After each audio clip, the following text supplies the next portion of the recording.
Have you ever walked away from everything you knew, just to find out who you really are? Imagine stepping off a bus in the dead of winter into a place where no one knows your name, and those who might wish they didn't. Clara Jensen did just that. With nothing but a threadbare satchel and her mother's old recipe book, she arrived at a remote Wyoming ranch, seeking warmth not just from the fire, but from a life that had long forgotten her. But what would you do if every look questioned your worth? If every whisper hinted at a past you were trying to bury? Would you fight to stay, or walk away before the hurt settles in? This is the story of one woman who chose to stay long enough to prove that kindness is stronger than gossip, and silence can be the loudest truth of all. And somewhere between the scent of hot biscuits and a nod from a quiet cowboy, she found something most of us are still searching for: a place to be seen without being judged. If you've ever felt like the world was too quick to label you, this story is for you. Like, share, and subscribe to Wild West Echoes, because some stories deserve to be remembered. Clara Jensen stepped off the Greyhound bus with one hand on a canvas satchel and the other clutching a leather-bound recipe book. The cold met her like an old enemy. Her mother's voice echoed from memory. If you know how to feed people, they'll never forget your name, even if they pretend to. On December 12, 2022, the prairie air wrapped itself around Clara as she stood on Wild Creek Ranch, 10 miles from Pine Hollow, Wyoming. The landscape stretched blanketed in snow. Gray midday light strained through heavy clouds. Barns stood silent, their wood skin cracked and frozen. Water pumps lay still.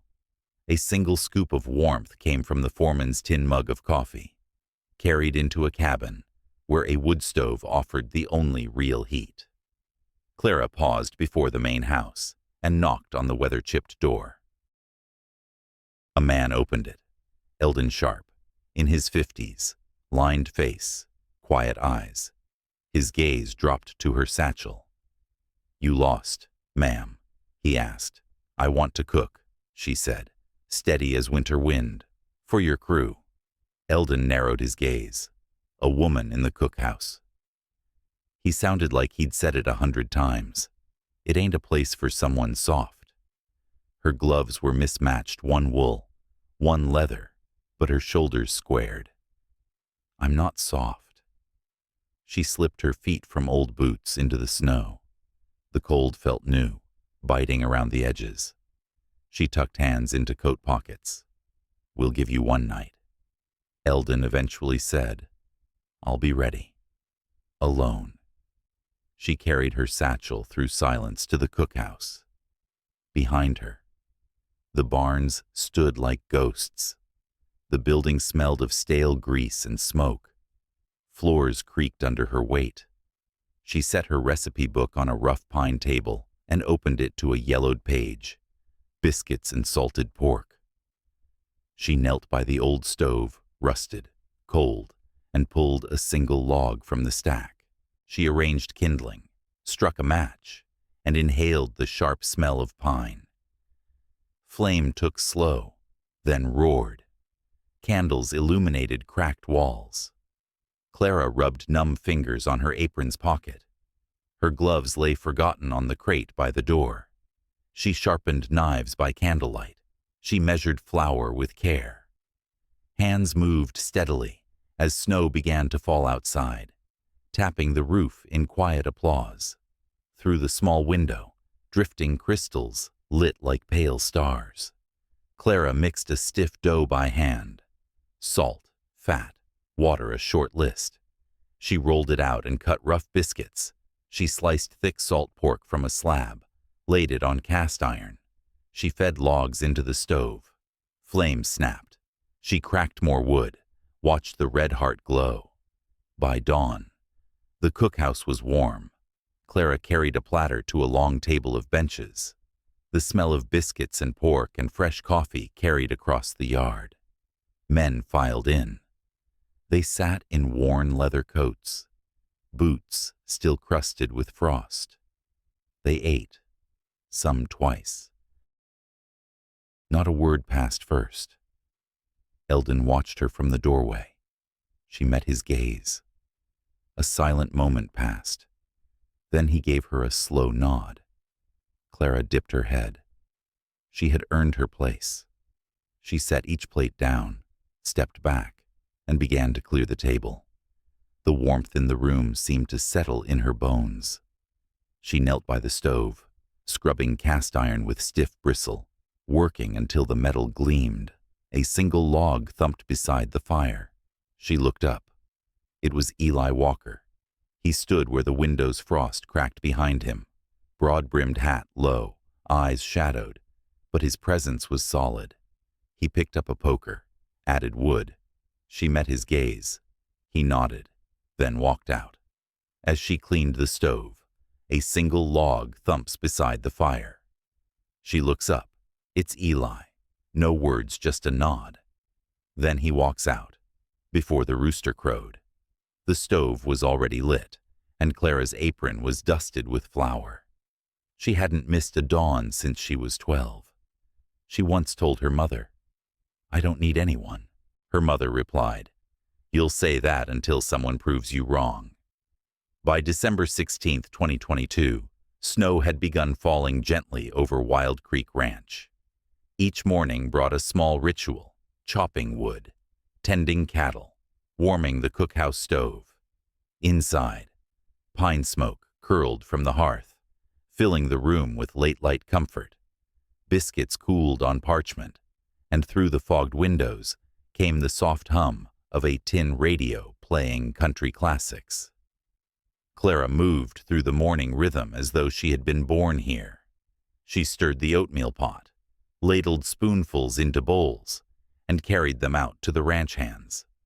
No one offered praise, but every plate returned empty. Each empty dish was testament to acceptance she did not yet feel. Eli Walker became part of the routine too. Each dawn, he appeared with a bundle of firewood and a careful eye on the icy porch. Without asking, he swept snow from the steps and propped a spare mat inside.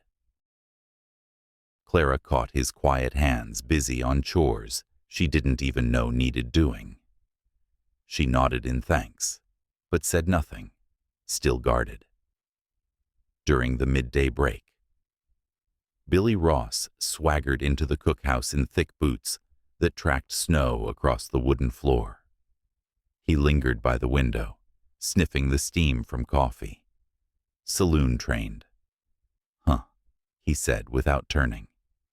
The room quieted, and a few eyes flicked toward Clara. She pressed a clean plate between her palms until her fingers whitened.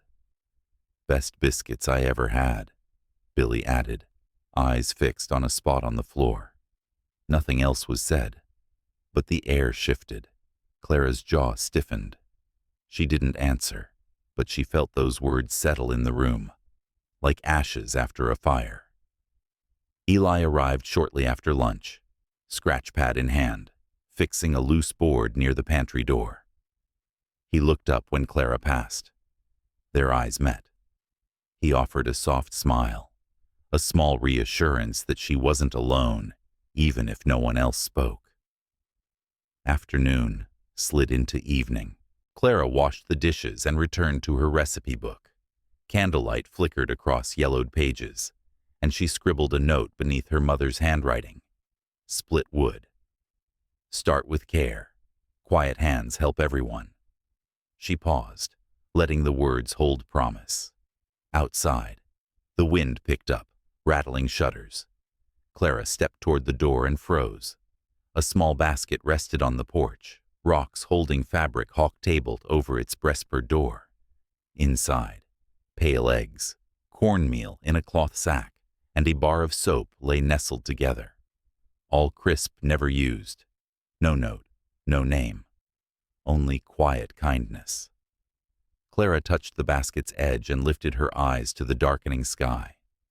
For the first time since arriving, her lips curved into something like hope. That night, she finds a small basket outside her door: eggs, cornmeal, a clean bar of soap. No note. She smiles. Just slightly. Rumors can travel faster than a snowstorm in Wyoming, especially when they taste like scandal. Her mother once said, "It's not the truth that hurts. It's what people do with it." On the morning of December 23rd, a bitter wind howled outside Wild Creek Ranch. Frost crusted the window panes thick as lace curtains, and even the wood stove seemed to struggle to keep up. Clara moved carefully between stove and table, her steps quieter than usual. The old coffee pot hissed where it sat over the fire, sending up gentle plumes of steam that filled the room with a scent both comforting and sharp. Outside, faint Christmas lights blinked along the fence posts. Not bright, barely more than ghosts of color, but someone had taken time to string them. Inside, a cowboy sat near the fire, whittling a small wooden horse with gentle focus. Another hummed Silent Night, the melody wobbling off-key but soft, like memory. Billy Ross returned just before noon, boots slushing through snow. His coat smelled of bar smoke and pine resin, and his voice cut across the warmth like a blade. "Ran into a fella in Pine Hollow," he said, shaking snow from his hat. "Said they remembered a woman like her at the Elkhorn. Not for her pies, either." The silence that followed was immediate and deep. Clara kept her back to the room, her hands kneading biscuit dough. No one replied. Even the humming stopped. The Elkhorn was a saloon. Everyone knew. Not the sort where a woman gained respect by baking, more like the kind where she learned to move quietly, keep her chin lifted, and her dignity stitched tight. That night, no one spoke during supper. Plates were eaten, but boots scraped quicker against floorboards. Chairs were pushed back with less patience. Clara worked through it all, movements precise, but her shoulders sat higher tense, closed. The next morning brought colder air and fewer smiles.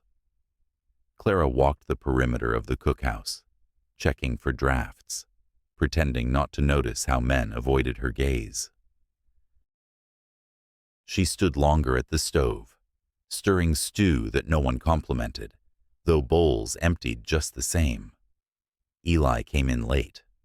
His eyes met hers once, then looked away. He passed her the basket of wood like always, but his hands didn't linger. Guilt lived in his quiet now, thick as steam in a kitchen. That afternoon, Clara took a moment for herself. She opened her recipe book to the back flap, where notes folded beneath worn pages. She stared down at a drawing, simple lines of a diner's counter, stools, a shelf of pies. She remembered standing in the Elkhorn kitchen, trying to drown out laughter from the front room. She remembered the way her mother's recipe book had steadied her when nothing else had. The supper hour came with tension, sharper than any knife. Billy swaggered through the cookhouse door, just as the men gathered. His voice came slick. "Hope the stew's better than the leftovers she used to feed drunks," he said, eyeing Clara with a smirk. Eli moved before anyone else. His fist landed with a soft thud like a door closing against a storm. Billy hit the floor. No one gasped. No one cheered. Eli didn't say a word. Clara stood in the doorway, a dish rag still in her hand. Her expression held nothing. No anger. No thanks. No relief. Just quiet. She turned, stepped back inside, but said nothing. She left before dawn, when even the cattle were still sleeping, her breath fogging the air like unsaid words. Years ago, Clara left a job without saying goodbye. This time, she left something behind. Snow had settled in soft folds overnight, muting the world in white. Her boots left a quiet trail through the back path behind the barn. In her satchel was only what she needed: a spare apron, a flask of coffee, and her mother's recipe book, now heavy with memory. A single line on the kitchen table was all she left behind. Thanks for the fire. I've built enough warmth for now. The cookhouse was still, oven dark, wood cold to the touch. Eldon Sharp entered just after sunup. He was used to coffee greeting him before speech. That morning, there was only the wind creaking the doorframe. He found her note folded beside a tin of biscuit flour. When he turned to leave, he noticed the recipe book. It was open to a blank page. Eldon wasn't one for reading, but something about the silence felt like permission. He closed the book and left it where she'd always kept it, just left of the stove. Eli noticed her absence the moment he woke, not because the house felt different, but because it didn't. The quiet was too perfect, like something waiting to be missed. He walked to the cookhouse slower than usual, his gloves in his back pocket, the morning frost numbing his fingertips. When he stepped inside, the air was still. No flour dust in the air, no warmth rising from the oven, no smell of eggs or coffee or wood smoke. He found her book and flipped through, there, near the back. He found a page with just one faint crease, like someone had folded it in thought, not haste. He stared at it for a long while. Later that day, with no one watching, he took out a scrap of paper and wrote in blocky, hesitant lines. When you stepped into my fire, it was the first time I felt warm. He tucked the note inside the back cover and placed it exactly where she had always left the book after dawn. Then he left, in Pine Hollow. The streets were quiet under Christmas snow. Clara checked into a modest boarding house, where the stairs creaked and the windows sighed. The landlady gave her a room with a view of the diner across the street and a quilt that smelled faintly of lavender and pine. She unpacked in silence, placing the recipe book by the window. She didn't cry. She didn't write. Not yet. Instead, she sat with her hands folded and her breath visible in the cool morning air. The only sound was the distant chime of church bells carried on wind. When the sun rose high enough to spill gold across the windowsill, Clara opened the book. A page fluttered loose from the back. She recognized the paper, not the handwriting. She read the note once, then again. No poetry, just truth. She folded the note carefully, slid it back into the book, and held the whole bundle to her chest. Her eyes didn't close. They stared, still and steady, at the diner across the street. That afternoon, she walked across the snow-packed street and stepped inside. The diner smelled of grease and old dreams. She asked the owner, "What's it cost to rent the place next door for something simple?" The first customer to walk into Clara's diner asked for pie.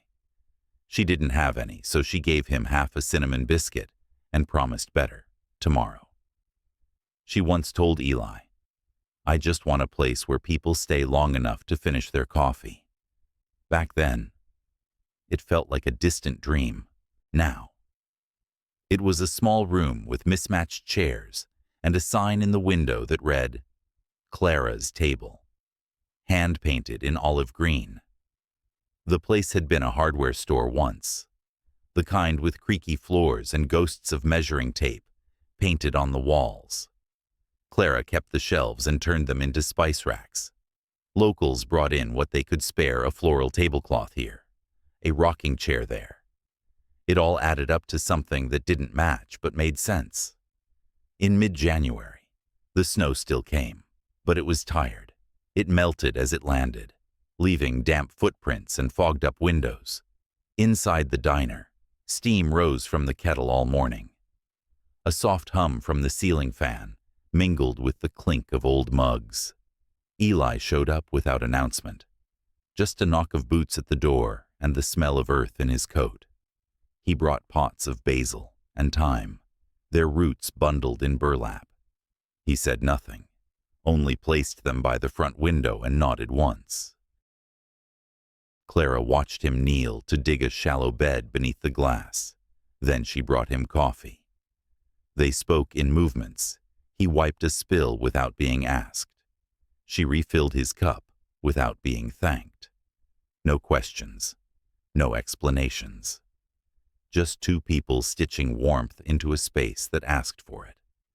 Martha Quinn came by in the afternoons, her coat smelling of oranges and library books. She slipped Clara a folded check one day, $200, and said it was for paint and pie crusts. She didn't stay for coffee, just touched Clara's arm and left. Mr. and Fred and Miss Myra, both in their late 70s, began arriving every Tuesday and Friday. Fred always sat by the window. Myra never ate biscuits without blessing them aloud. "May they rise with purpose," she'd murmur, patting Clara's hand. On Saturdays, Clara cleared the back counter for the children. She taught them to measure flour with their hands, to crack eggs gently. Laughter filled the space where loneliness used to sit. Word traveled, not fast like gossip, but steady like good news. The coffee was strong, the biscuits warm, and the air felt like something left behind and suddenly remembered. One day, a man with wind-burnt cheeks and hands like tree bark asked Clara, "Where'd you learn to cook like that?" She didn't answer right away, just glanced toward Eli, who was planting a new sprig near the window. "For a while," she said, wiping her hands on her apron, "I cooked for people who didn't care. Now I cook for someone who does." That night, long after the chairs had been turned upside down and the lights dimmed, Clara found something on the back counter, a folded cloth napkin, embroidered in red thread, "Forgiven." They didn't dance. There was no music, but they stood close enough that breathing felt shared. Clara once believed she wasn't the kind of woman men stayed for. Eli never left. By April 2023, the garden behind Clara's table had come alive. Tender leaves stretched across beds once bare. Tables stood beneath the crooked oak, dressed in faded linens gathered from neighbors' attics. Wildflowers in jam jars bobbed in the gentle breeze as guests brought in homemade pies and laughter that tasted warm like fresh-baked bread. Clara was in the shade, seated at a wooden chair under the tree's dappled light. She held a simple linen dress across her lap, stitching its hem with thread from her mother's basket. Each careful stitch was a promise of beginnings, of quiet hope. The fabric smelled faintly of sweetgrass and memory. Eli came forward without fanfare, wearing his old flannel shirt, freshly washed but familiar, the one he wore the first morning she served biscuits. He held out his hand. No speech, only a steady presence. There were no bridesmaids, no walk down an aisle. Under the branches, Clara stood and slipped her hand through his. Guests drew in, forming a circle. Martha Quinn dabbed discreet tears at the corner of her eye. Mr. Fred, sitting tall in his chair, raised a glass of sweet tea. Miss Myra nodded, saying without words, "They belong here." Children in aprons edged forward to serve cornbread, their faces bright and shy. One small girl stepped up to the microphone, the bark of the tree their altar, and read a poem about spring's return, about seeds planted in cold becoming blossoms in sun. Her voice trembled, but her heart carried it through. Eli reached into his pocket and drew out a cloth, folded, in red thread, a single word. Home. He placed it in Clara's hand, She wrapped it first around her wrist, then looped his finger through its end, binding them in an act without noise. They stood together, no dancing, no music, but steady as the earth beneath their feet. The world continued softly around them, but for a moment, there was only breath shared, a quiet ceremony held between their hearts. As dusk sank, the guests lingered, eating stew, cornbread, and pie pulled fresh from the oven. The lamp by the register glowed, and Clara reached up to hang her mother's old mixing spoon, beside it a symbol of continuity, of legacy. Later, she opened the last page of the leather-bound recipe book. Written in her own hand were 2 words, simple and hopeful: begin again. They step inside the diner together as the sun sets, and Clara lights a lamp without saying a word. As spring settled into Pine Hollow, warmth returned, not just to the soil, but to hearts once wrapped in winter. Clara and Eli never spoke grand declarations, but in the quiet way they showed up for each other. Something unshakable took root. Sometimes, kindness doesn't roar, it simmers, waiting in silence to be noticed. And when we stop judging by what we think we see, the truth often surprises us with its gentleness. So maybe next time you pass someone in the cold, think of the diner where forgiveness was folded into a napkin. And remember, even the smallest kindness can light a window in someone else's storm.